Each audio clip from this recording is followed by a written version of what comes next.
51% of adults younger than 30 years old say an open marriage with multiple partners is perfectly acceptable. She lives with her husband, 2 kids, and her boyfriend. How's that working for you? What do you think about thruples? Is it me or is that crazy? Do you date others? I do. So this isn't just a throuple, this is a throuple plus. We operate like a normal family. Well, I wouldn't say that.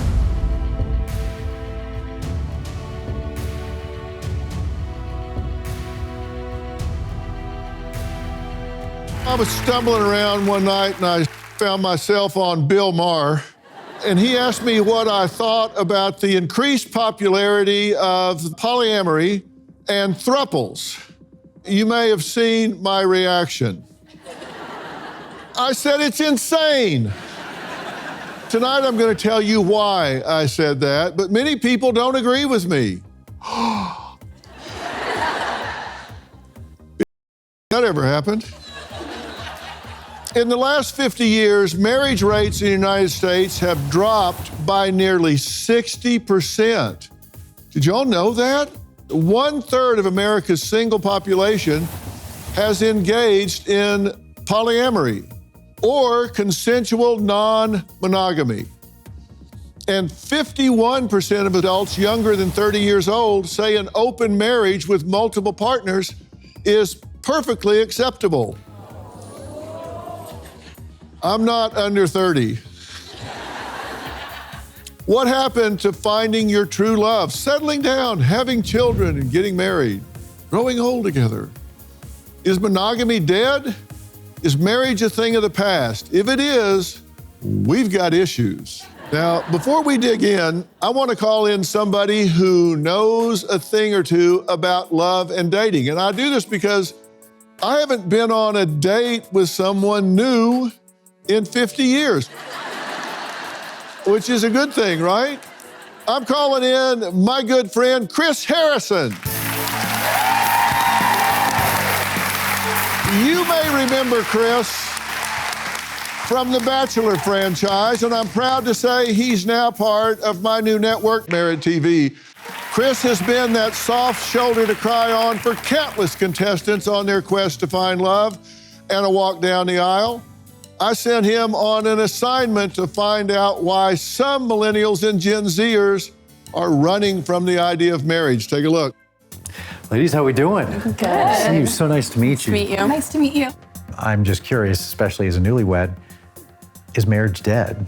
Dating in this day and age is terrible. And so the idea of trying to find someone to make that commitment to is overwhelming, and I'm not sure if I want to get married.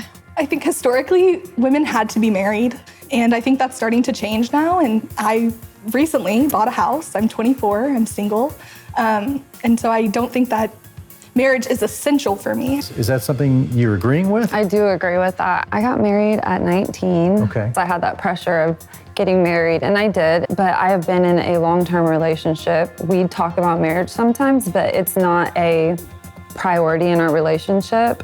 A lot of us come from broken homes, and that's what we know, and there's a fear behind marriage.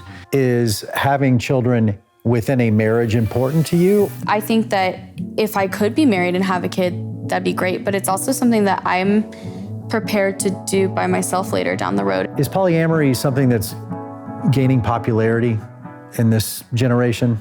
In my personal life, I haven't seen it, but I have seen it on social media. Oh yeah, on TikTok, I see there's this one throuple that always comes up in my page. Yeah. I definitely am monogamous in my relationships, but it seems to be more and more women are maybe getting out of a relationship. Maybe the dating game is too intimidating for them. Oh, Chris, have you ever been on a dating app? No, I have not. It's so bad. Is it horrible? It's horrible. It's awful. And it takes romance out of it. Like when your first interaction with someone is through a message versus meeting them face to face. So maybe marriage isn't dead. Maybe romance is dead. Yes, we need an overhaul on romance, for sure. Yes. Absolutely, yes. Well, welcome Chris Harrison. Thank you.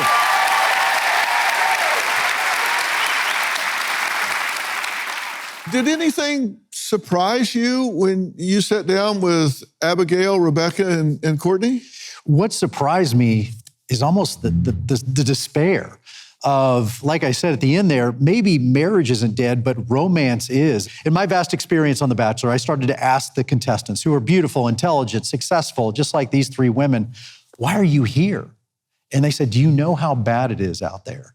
And that romance and dating has changed. The apps have made it so easy. It's like we're at a buffet and we can grab what we want and discard what we want, and it's right at our fingertips. They haven't seen successful marriages. A lot of these kids come from broken homes. They haven't seen how romance and love actually works. And the idea of maybe the American dream is unattainable now, that you can't buy the house, you can't get the white picket fence and the dog and the 2 kids. It's not as easy as it was. Well, they're certainly not trying as much. So, Abigail, do you think that this dream can be fulfilled?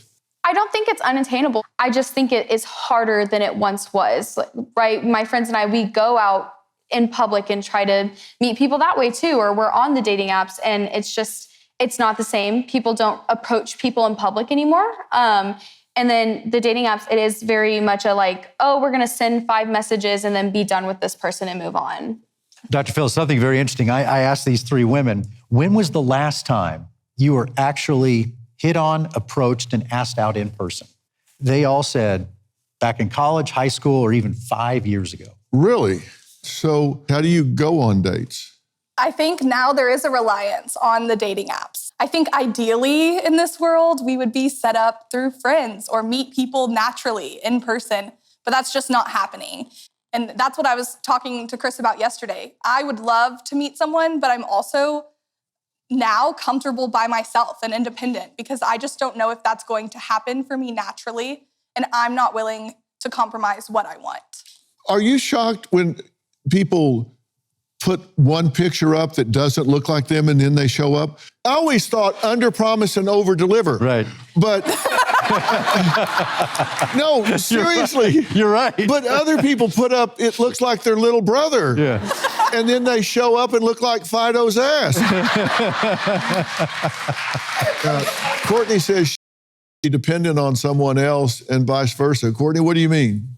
A lot of younger people are realizing that you don't have to rush into marriage. We have a choice now, and we can go and have careers. We can focus on education, and I think that that's happening a lot more. And I think it's really important, maybe not for everyone, but to be financially independent before you consider marriage, like being able to not just start from scratch and build that. I think a lot of people are looking at that, knowing that if for some reason it doesn't work out, that they have their education to fall back on. They have those things that are lined up and in order. That way, it keeps you from being able to take care of yourself and not have to rely on someone. You know, that'll intimidate a lot of men, right? Because then they don't know what they've got to offer you. If you're intimidated, then next.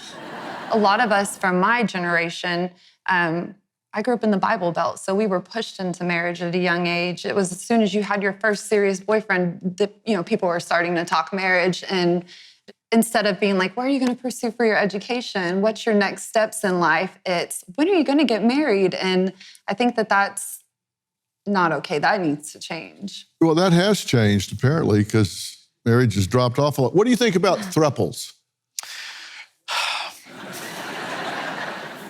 I got to ask that question on TV. It doesn't end well. Yeah, it doesn't end well, does it? No. All right, we're going to take a break and come back and talk to a real-life throuple. Now, she lives with her husband, 2 kids, and her boyfriend. So I'm going to ask the question that I'm famous for asking, how's that working for you? And you might be surprised at their answer. We'll talk to them next. I spent countless nights tossing and turning, waking up exhausted and feeling behind on everything that mattered. But then I found Beam's Dream Powder. It's a science-backed, healthy nighttime blend packed with ingredients shown to improve sleep so you can wake up refreshed and ready to take on the day. Now, Dream is made with a powerful blend of all-natural ingredients: reishi, magnesium, L-theanine, apigenin, and melatonin. Beam has already improved over 17.5 million nights of sleep, helping people across the country wake up and feel their best. Here's the deal. Beam is giving my listeners the ultimate Patriot discount of 40% off. Try their best-selling Dream Powder and get up to 40% off for a limited time. Go to shopbeam.com/Dr. Phil and use code Dr. Phil at checkout. That's shopbeam.com/Dr. Phil and use code Dr. Phil for up to 40% off. Support an American company. Invest in yourself and start getting your best sleep tonight.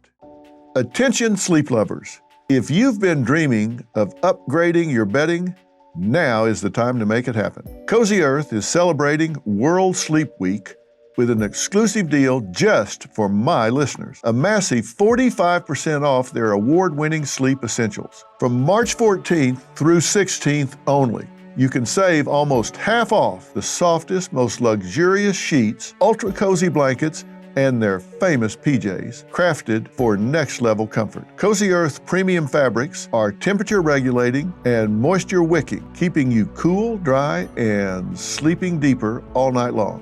Trust me, these sheets are the softest you'll ever feel. But hurry, this huge 45% off deal is only valid March 14th through 16th. Don't miss out. Go to CozyEarth.com and use my code PHIL at checkout. That's CozyEarth.com, code PHIL. Better sleep starts at Cozy Earth. I grew up in an evangelical Christian family. Religion is so important to me and Daniel and the kids. They're welcoming and accepting of who we are. I didn't have to give up God in order to pursue polyamory. Well, do you know what polyamory is? It's when partners in a romantic relationship agree to date other people, and those people can date other people. And everybody's out in the open about who they're partnering with. So they don't consider it cheating.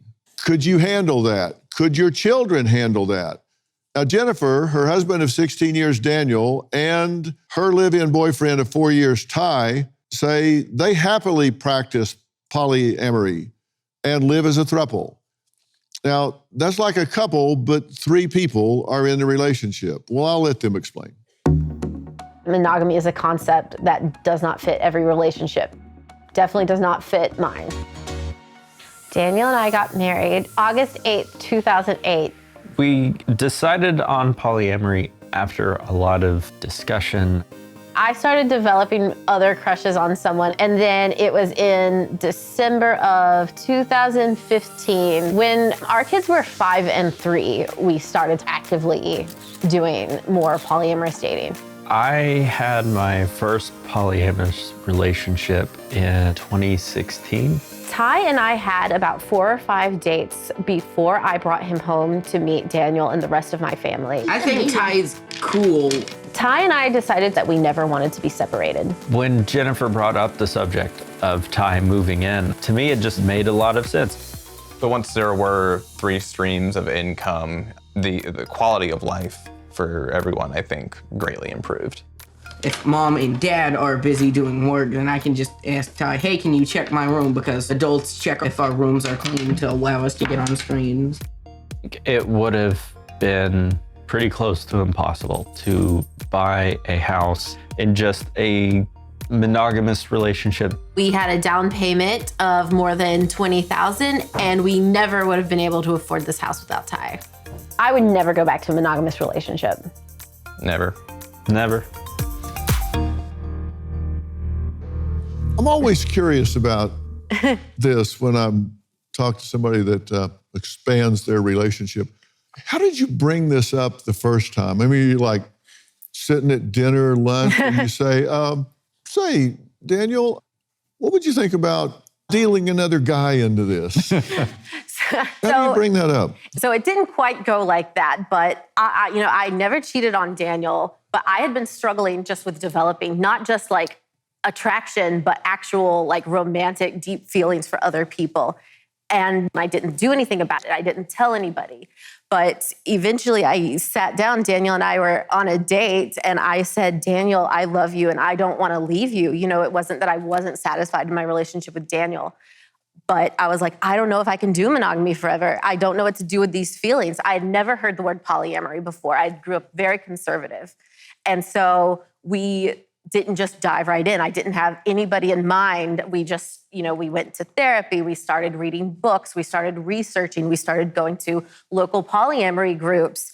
And we took it pretty seriously, like slowly and openly. She just said a real key word in there. She said, Daniel, I love you, but. And but means, forget everything I just said. Now I'm going to tell you what I really think. And she said, I love you, but I'm having trouble envisioning being with just you for the rest of my life.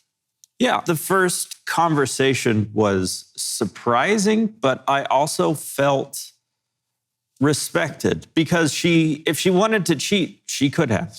And if she wanted to sleep around and mess around, she could have. But instead, she came to me. Instead, she talked to me. She said, I care about your feelings.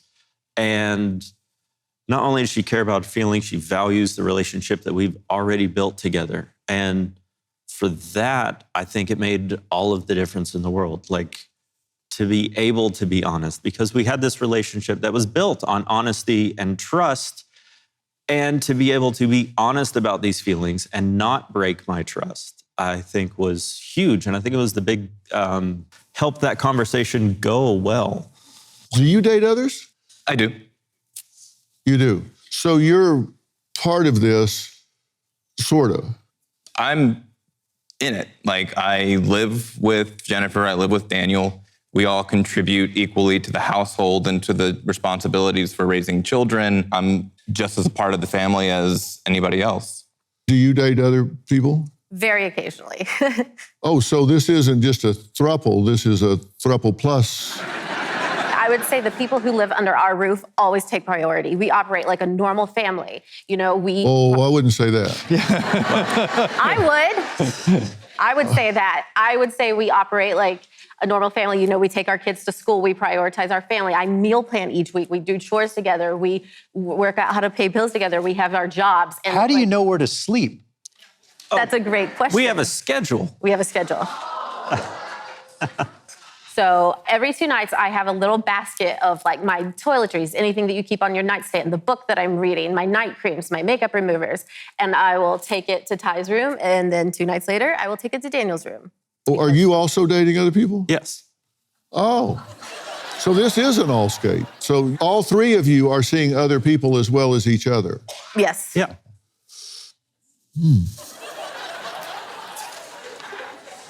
Okay. Some critics say non-monogamy is all about lack of commitment. Jennifer says that's just not true. It's actually the complete opposite. So we'll talk about that when we come back. If you're getting into polyamory for a lack of commitment, I've got some news for you. I now have to honor 2 different serious relationships simultaneously. So it's more commitment, not less commitment. I know definitely when people hear polyamory, the number one thing they think about is sex. But I'm here to tell you, I have never had a threesome with these people right here next to me. Not once. It's very much a normal relationship, except there's a lot more calendars and coordinating schedules. I sleep with Daniel, and then I sleep with Ty, and I go between 2 bedrooms. Jennifer has a 2-night-long shift, I suppose. Shift. I've never heard it referred to as a shift. She takes her little basket, goes between the 2. This has my pills, lotions, my makeup remover. It's pretty much a normal relationship, just extra. You say you move every 2 nights from one bedroom to another? Yes. What if you don't feel like moving yet? I mean, because you can't legislate emotions. You certainly can't calendar them. My duty as, the partner of both Ty and Daniel to have an egalitarian household, I take very seriously. Only on very rare occasions, like maybe somebody's birthday or something, would I ever go off the calendar, because it is so important for me to keep things fair between both Ty and Daniel. I want them to both feel loved and both feel honored and both feel respected by me. Do you think this is healthy for your sons? Yeah, I don't think it affects them in any way. They're more concerned about like playing, Roblox or video games or, cartoons or anything like that. You're a newlywed. Yes. Seems really old and conventional now. Not at all. Nope. Did you guys ever talk about this at all? No, sir, we did not. I'll be honest, it sounds exhausting. And as someone who dated, married, got divorced, and got remarried to this amazing, beautiful woman who I love, I don't understand, how jealousy won't ever rear its ugly head, how someone won't get hurt at some point, and what that covenant is in this relationship. I would say the most thing that would cause me jealousy is they go to a restaurant that I want to go to with their other partner instead of me. It's nothing like, oh, I'm mad that someone else loves you. In fact, there's an emotion called compersion, which is considered the opposite of jealousy, which is that you feel good for someone else experiencing happiness. And I would say I experienced that for both Ty and Daniel, that it makes me happy that other people can love them and see them the way that I do. You just don't want them to love them at that restaurant. That's right. What happens if you and Ty break up? We had a long conversation on what that would look like, because once you become involved in my children's life, he is a parent to my children, and he is attached to them for life. It does not matter what happens between Ty and I, he will be involved in my children's lives forever. And I know that because he has proven in past experiences, he still checks in on his ex-girlfriend's kids from past relationships. And his name, we have gone through legal documents. If something happened to both Daniel and I, our kids would go to in case of custody issues. This is a really serious commitment, and we took it extremely as seriously as you could take it. Would you get nervous if they broke up? Because she said, I love you, but I need a booster. No, I wouldn't get nervous if they broke up. I would be sad. I would also be heartbroken. I would be, doing my best to be a comfort and a resource. But yeah, I wouldn't be nervous at all. I think we have, Jennifer and I's relationship has never felt more reliable. And I would say I am just as committed to Jennifer as if I were married to her. In the event that there's any sort of insane disagreement that we would break up, I would still take on that responsibility to ensure that the kids are taken care of, ensure that finances are secure, that no one gets the boot, essentially, in that way. Jennifer says she was surprised at how accepting her family was to the news of her lifestyle choice, but she says she still gets judged by strangers. We'll talk about that next.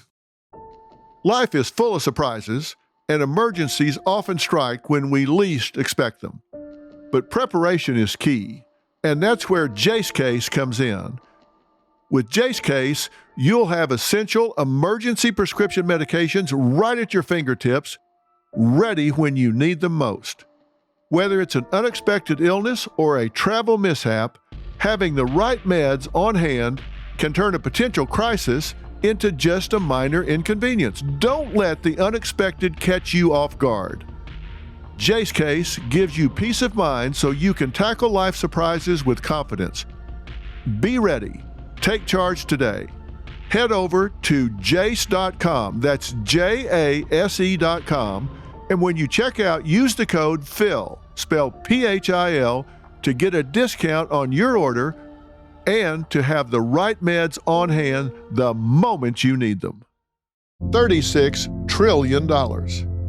That is the U.S. debt, and it gets deeper and deeper by the day. Our debt has never been higher, nor have the stakes. The government is looking to slash the federal budget by $2 trillion, and no one knows what that will mean for your job, savings, and future. I've seen a lot in my time, and there's one thing I know for sure. You need to prepare before it's too late. I trust Preserve Gold to help protect my wealth, and I strongly urge you to do the same. They are the only precious metals firm I trust and recommend to my family, friends, and audience, and they have a special offer just for you. Text Dr. Phil to 50505 to get your free Precious Metals Guide from Preserve Gold. With gold prices recently breaking records and analysts predicting this trend to continue throughout 2025, you cannot afford to wait. As a bonus, you can get up to $15,000 with a qualified purchase from Preserve Gold. So don't wait. Text Dr. Phil to 50505 today. My parents have really surprised me in how accepting they've become of Ty. My parents even put out a Christmas stocking for Ty. And my mom posts family pictures that include Ty all the time. Even though all her friends are also conservative Christians, she still is proud to show off her family. Monogamy is a great option for a lot of people, but polyamory is a viable alternative. What's interesting about polyamory is that everybody agrees. They're totally honest about it. They believe it can work. Their only real problem is that the human animal is not built for this. The human brain is just simply not built to share. There are some who don't believe a polyamorous relationship can work. Statistics suggest that it doesn't work, but a lot of marriages don't work either. Devon Still is a positive psychology practitioner who specializes in didactic relationships, including romantic relationships and parenting. And on the other side of the debate is Dr. Elizabeth Sheff. She has a PhD in sociology and has written multiple books about polyamory and ethical non-monogamy. So, have you? Thank you. Thanks for having me on. Devon, what do you think about the whole paradigm? Well, first, I understand the logic behind it. I think right now we live in a society where a lot of people are financially insecure and they're trying to find ways that they can solve that problem because certain things weren't put in place for a lot of millennials and Gen Zs to succeed. Even with me and my wife, when we first got married, we came from broken homes. We didn't understand what it took to have a successful marriage. So wherever there's ignorance, there's experimentation. So we started off experimenting with marriage and we were struggling, we were failing. But we turned towards each other and said, look, this is not going right, but we need to find a way to correct it instead of turning away from each other and trying to fulfill needs outside of our marriage. I listened to, earlier they said that he respected the trust that she had when she came to him. But I think the trust really starts when you initially start to have those emotions. You come to each other in the beginning so that you can find a way to solve that problem rather than allowing it to fester over time to the point where you're already ready to bring new people into the relationship. Yeah. Now, Dr. Sheff, you tried polyamory personally. It did not work for you. No, I've tried it twice, in fact. I've tried to be polyamorous for about 30 years or so, different ways. That's a fair test. Yeah, gave it a good try. And just because it doesn't work for me doesn't mean that it can't work for other people. In fact, I would say that for some people, polyamory works far better for them than does monogamy. So do you recommend this to people? Because you know the statistics are that the vast majority of polyamorous relationships fail, correct? I would disagree. In my data, I see durable, lasting, very long-lasting relationships for more decades. I've had people in my research in 70-year polyamorous relationships. So those kind of durable, healthy, happy relationships, they don't get a lot of press because they're kind of boring. People spend more time folding laundry than they do having orgies in the kitchen. They never have orgies in the kitchen. Well, you may have anecdotal circumstances where they last for 60 or 70, but you know that the overall research suggests that the rate of failure in polyamorous relationships is higher than it is for traditional marriages. Do you disagree with that? I disagree with how are you characterizing failure? They break up. A relationship takes a certain form. They break up. Well, there have been studies that have been done. This Chapman University has done studies on this. Have you seen that data? Oh, yes. Dr. Amy Moore's research, I've read quite a bit. She's fantastic. Well, according to a study by Chapman University and the Kinsey Institute, there's a 92% failure rate in open marriages. 80% of the people in open marriages experience jealousy. More than 70% of the people who had polyamorous relationships said they would not be in another, and that possessiveness, emotional aspects make it difficult to navigate. And that's from your Chapman My colleague, University. Dr. Morse, yes. Yeah. So do you disagree I'm with not those refuting numbers? her findings. Okay, good. When we come back, the traditional American family is broken and under attack. Is polyamory contributing to the problem? We'll talk about that next. Do you have friends that are total anti-relationship, anti-marriage? I mean, I can float? think of several friends immediately that haven't been in a relationship in probably 10 years that are in their 40s. I feel fulfilled by my life right now. Like, I don't feel like I need somebody in it. I have my apartment that I love, and I get to travel, and I love my job. And that's what a relationship should be, by the way. Mhm. It should be a value add to your life, Yep. not a necessity. Yes. Tonight, we're discussing whether or not monogamy is a tradition that has just really changed, gone out of style, no longer the case.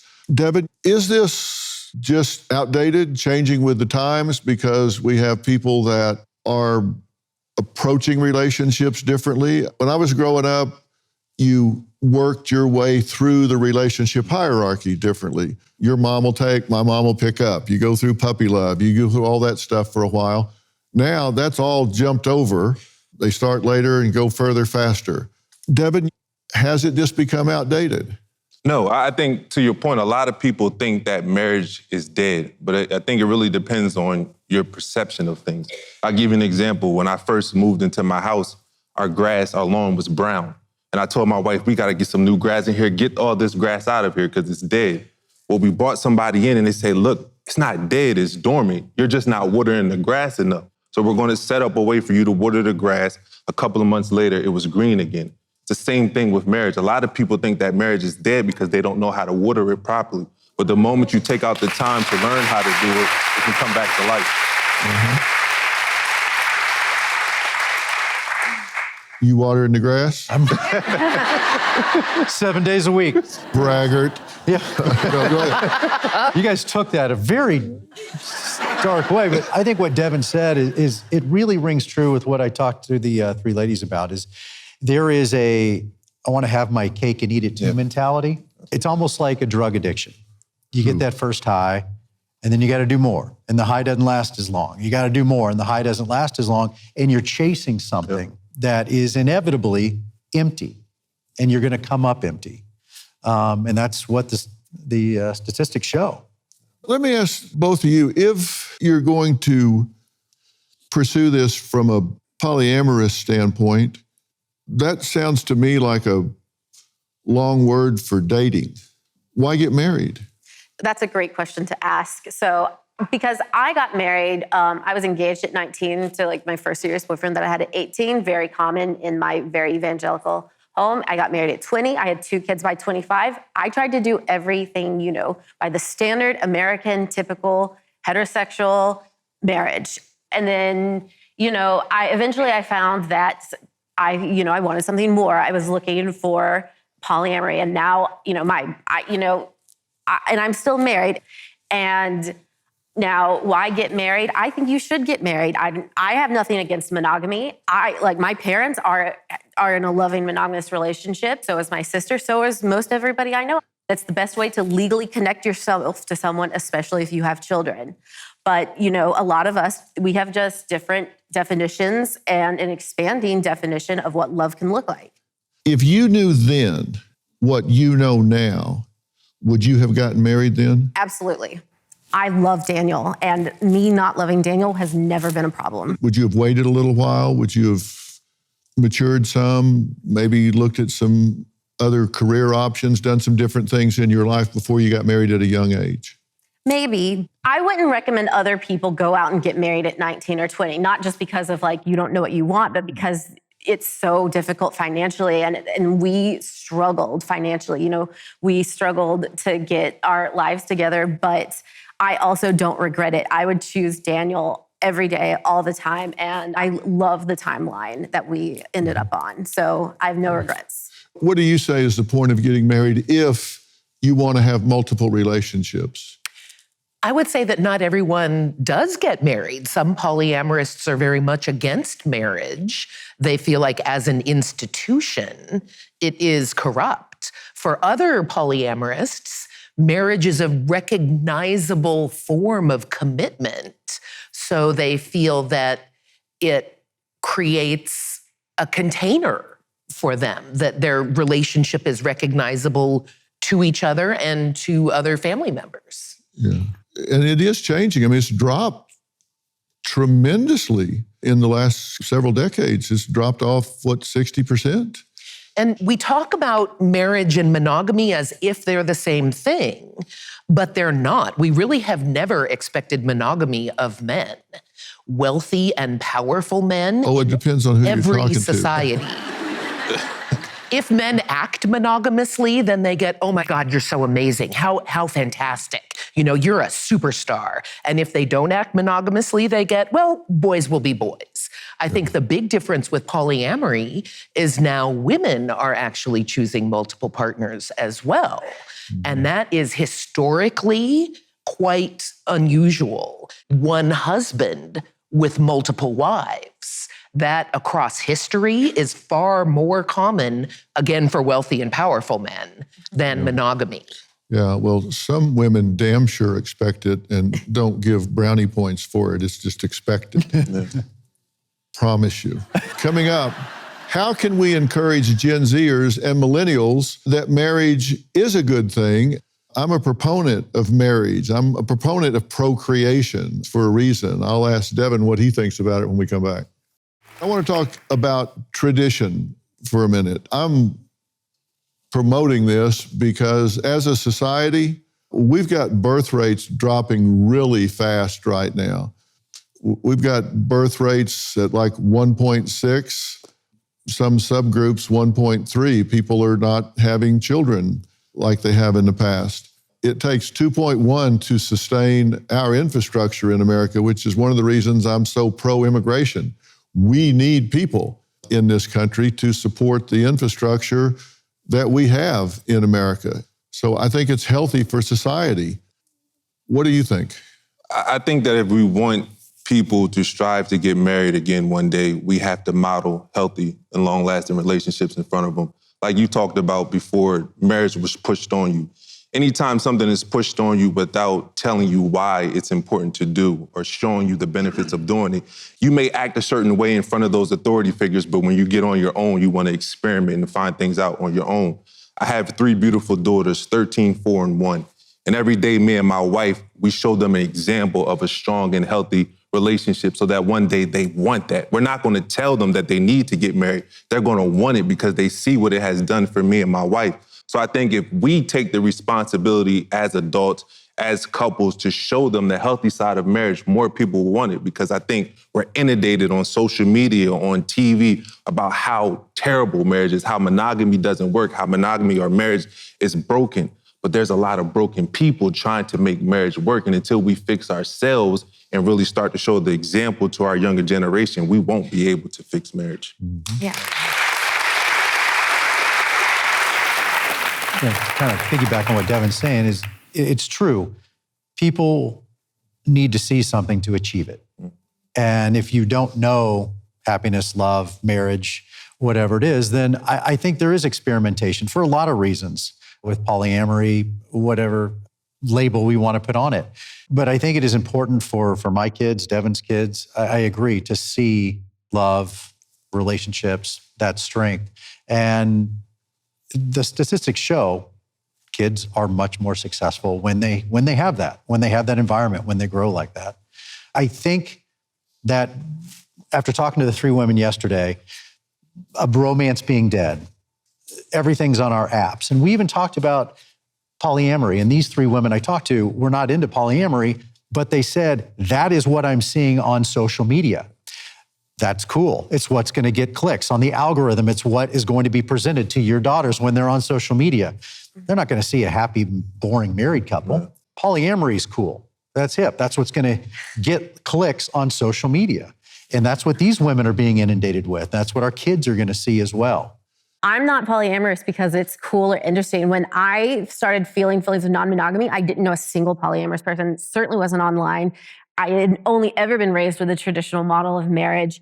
And for me, I do raise my kids in a loving, stable environment. And we want to demonstrate to them that not only can they grow up to find someone to love them, whether it's in monogamy or non-monogamy, but they can find loving and caring community, adults, and romantic partnerships, whatever they may look like. And I'm so blessed to be able to give that to my children. All right, my final thoughts when we come back. We've been talking about relationships, traditional marriage versus a three-way relationship.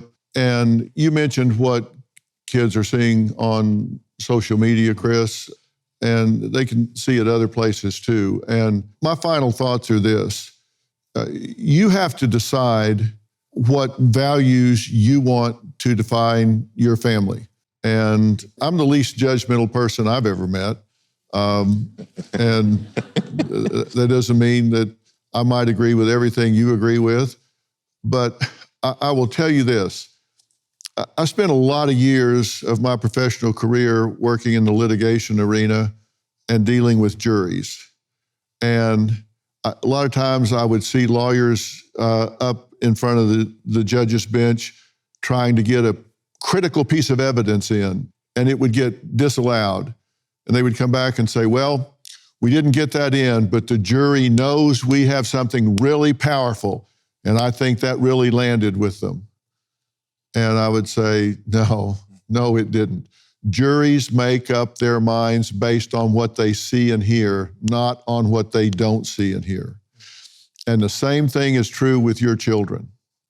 If you want your children to put together a value system that's consistent with what you think is important, then you need to make sure that you're presenting that option to them. Now, I'm not saying that you program them like a computer. They're going to get lots of input because they're going to be on the computer. They're going to be on social media. My point is, you're not going to be the only voice in your child's ear.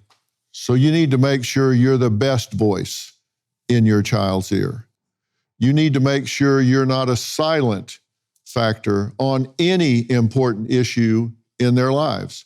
Just make sure that you're heard, because if all they're getting is something that hasn't been vetted, curated, they're writing on a blank slate.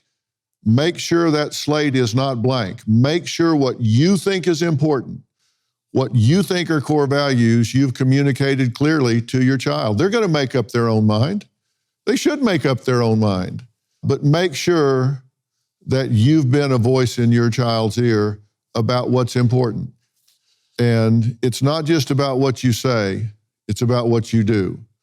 You can sit down, talk to your kids, and they roll their eyes. You say, oh, my kids never listen, but they always watch. Just like Devon said, that you are powerful role models in your child's ear. What are you modeling? Passion in your relationship, or are you just kind of in an emotionally barren home and you're showing them what they don't want? Ask yourself, what kind of role model am I being? Am I showing them something that they would aspire to? And if you're not, you need to think about that. My parents were married for 50 plus years when my dad passed away. Robin's parents had been married 50 plus years when her mother passed away. And it is true. Children learn what they live. So be careful what you role model for them. I want to thank Chris Harrison for being here. Devon, thank you for being here. Dr. Elizabeth Sheff, thank you for being here and bringing your point of view. And really all of my guests tonight. You can pick up my book, We've Got Issues, How You Can Stand Strong for America's Soul and Sanity. It's a New York Times bestseller, and it's on sale now everywhere books are sold. We will see you tomorrow night. Thank you so much.